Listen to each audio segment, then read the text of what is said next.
Bonjour et bienvenue dans cette nouvelle vidéo dédiée au design humain. Aujourd'hui, nous allons parler du profil. Le profil, c'est une information que vous avez quelque part sur votre carte une fois que vous l'avez calculée, qui est composée de deux chiffres.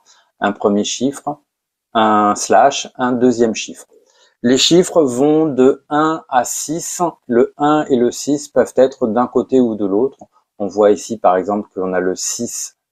C'est ce qu'on appelle le profil 6-2. On va voir tout à l'heure qu'il va y avoir d'autres noms. Le 2, vous voyez ici, est derrière le slash. Pour certaines personnes, on est avant le slash. Ça n'a pas d'importance. Ça fait partie de votre profil. C'est ce qui va être prioritaire ou pas. En tout cas, le profil, c'est un ensemble de deux lignes. Les mots sont parfois surprenants en design humain, ça reste des mots.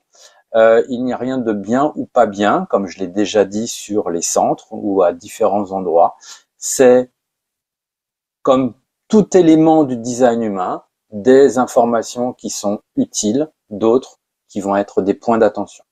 Les mots sont surprenants, comme je vous disais, on va les voir un par un. Donc, je vais vous citer les différents chiffres, donc les 6 chiffres, et vous donner une première explication de à quoi ils correspondent.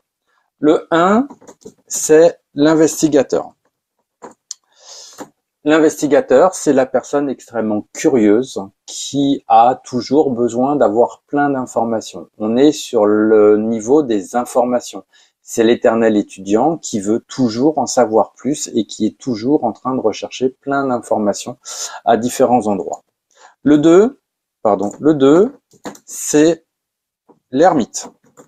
L'ermite, c'est la personne qui va être très compétente, mais qui doute toujours de ses compétences, qui ne les voit pas. Les autres voient ses compétences, viennent le chercher, et lui a juste envie de dire « Laissez-moi tranquille, je suis bien dans ma grotte, j'ai envie d'être seul ».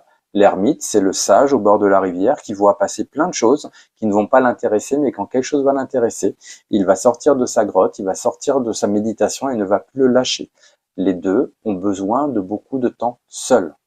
Le 3, le martyr, je vous ai dit, les mots sont pas exceptionnels. Martyr, je ne sais plus d'ailleurs comment ça s'écrit.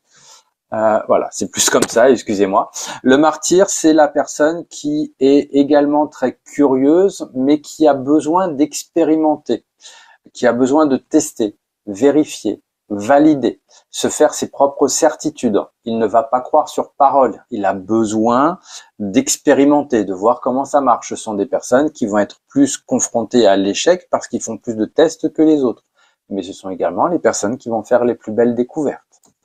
Le 4, l'opportuniste.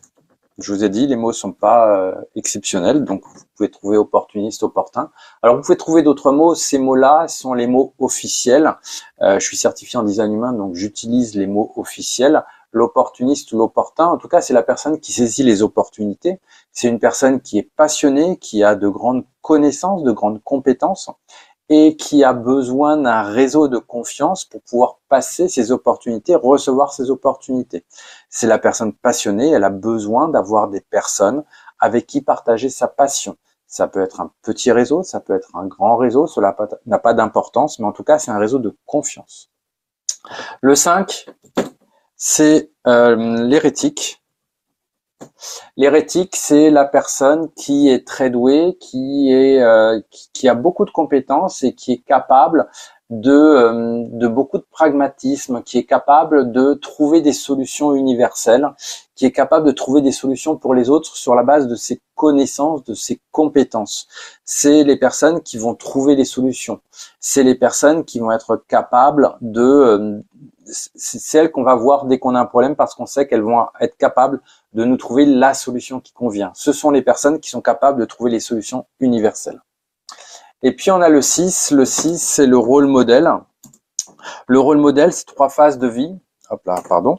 3 phases de vie. Une première phase de 0 à 30 ans, à peu près, 28-32 ans, où il va agir comme un martyr, c'est-à-dire qu'il va être dans l'expérimentation, besoin de tester, vérifier, valider. Ensuite, à peu près à 30 ans, entre 30 et 50 ans, il y a une phase de montée sur le toit, parce que le fait d'expérimenter, ça peut être compliqué. Donc il y a une phase de monter sur le toit, de voir la vie plus haut, plus loin, qui va être une phase plus légère, qui va durer jusqu'à peu près 50 ans. Et à partir de 50 ans, il y a une troisième phase qui démarre, qui va être la redescente du toit, qui va être je expérimente, parce que là-haut c'est bien beau, mais je m'ennuie un petit peu. Donc c'est la redescente du toit, je reviens dans la vie réelle, je reviens dans la matérialisation, dans l'expérimentation, je teste, je vérifie, je valide, mais en même temps je peux m'appuyer sur la deuxième phase qui était j'ai pris du recul sur la vie, je vois les choses plus haut, plus loin, et c'est ça qui va permettre de devenir un modèle pour les personnes qui vont suivre naturellement. Donc, ce sont les 6 lignes. On verra qu'on va les retrouver à différents endroits sur ce schéma. Si on reprend donc ici par rapport au 2-4, donc là on est sur un profil du coup de ermite opportuniste. Je vous ai dit, les mots sont pas les mieux choisis, mais ce sont les mots officiels.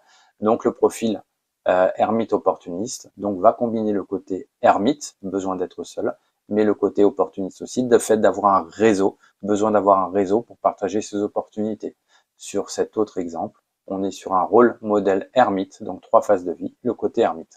Chaque personne a un profil qui lui est affecté, qui va conditionner sa manière de fonctionner, qui va conditionner sa manière d'échanger avec les autres.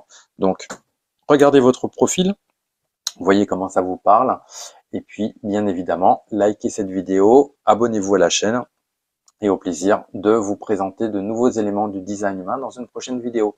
Je vous souhaite une bonne journée. Au revoir.